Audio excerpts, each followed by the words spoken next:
Hello guys, welcome back with me Heran Ibrahim from class 12 Science B. Okay, today in this video I would like to explain about the reason why Allah created these two animals. Nah guys, di video kali ini saya akan menjelaskan alasan mengapa Allah menciptakan dua makhluk hidup yang akan saya bahas di video kali ini.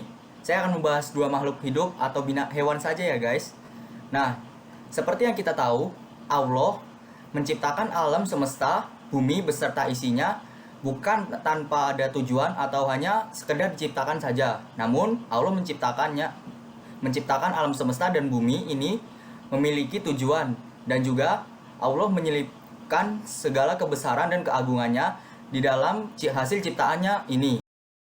Hal ini dijelaskan pada surat Al-Imran ayat 190 sampai 191 yang memiliki arti, tidaklah Allah menciptakan segala siang dan malam beserta bumi yang diselipkan oleh Allah Subhanahu wa taala, yang bisa diketahui oleh manusia berakal bahwa terdapat keagungan atau kebesarannya. Oke, jadi saya akan membahas dua makhluk dan alasan mengapa Allah menciptakannya, yaitu lumba-lumba dan tikus. Oke, yang pertama kita masuk ke lumba-lumba. Nah, lumba-lumba sudah kita ketahui bahwa lumba-lumba adalah makhluk atau mamalia yang cerdas dan hidup di dalam laut. Nah, lumba-lumba dapat hidup atau menyelam dalam 1000 kedalaman kaki. Nah, lumba-lumba juga memiliki kecerdasan atau intelektual yang tinggi, sehingga banyak teknologi yang terinspirasi dari.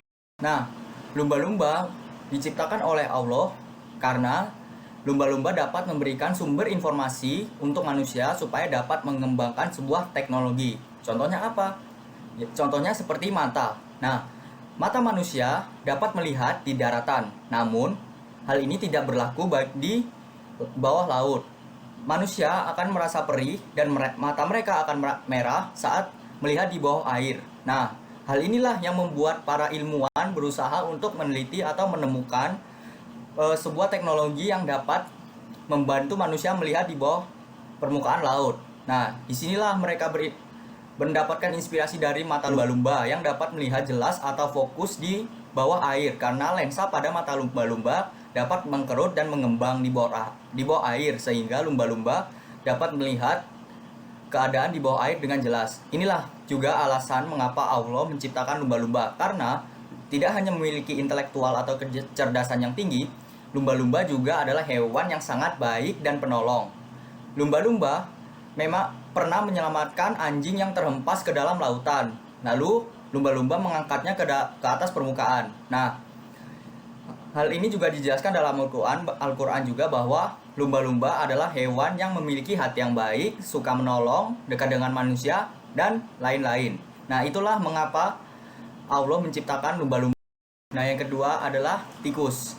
Mungkin dari kalian bertanya-tanya, mengapa sih Allah menciptakan tikus? Ataukah ada suatu tujuan? Tikus kan jorok. Nah, seperti yang sudah kita ketahui, tikus tinggal di got atau selokan-selokan lainnya. Bahkan tikus terkenal dengan hewan pengerat yang suka memakan sayur-sayuran dan juga sisa-sisa makanan yang telah kita buang. Nah, itu sebabnya manusia sangat jijik dengan tikus, karena tikus bertempat tinggal di tempat yang jorok. Namun, mengapa Allah menciptakan makhluk seperti ini, seperti tikus yang memiliki sifat jorok? Saya sampai bertanya kepada Quora.com dan juga Autodidacts.com. Ternyata Allah menciptakan tikus juga bukan tanpa alasan. Nah, tikus ternyata juga dapat menciptakan kehidupan bagi manusia. Nah, contohnya apa? Nah, contohnya seperti ini. Tikus diciptakan oleh Allah karena tikus dapat memberikan kita cuan. Seperti misalkan diciptakannya suatu obat tikus, penangkap tikus, dan lain-lain, sehingga manusia dapat mencari uang. Tidak hanya itu, mungkin saat kita duduk di bangku SD, SMP, atau SMA, ataupun saat sekolah, tikus memiliki peran penting di rantai makanan, sehingga tikus dapat menjaga keseimbangan rantai makanan. Tidak hanya itu juga, tikus juga berkorban untuk kita, untuk jasa kita, dan untuk dunia, karena tikus sering dijadikan bahan percobaan para peneliti. 95% peneliti pasti menggunakan tikus untuk mengetes atau menjalani suatu percobaan sebelum diluncurkan ke dunia. Nah, hal ini mengapa tikus begitu penting bagi kehidupan manusia, yaitu sebagai sumber pencobaan atau percobaan bagi para ilmuwan.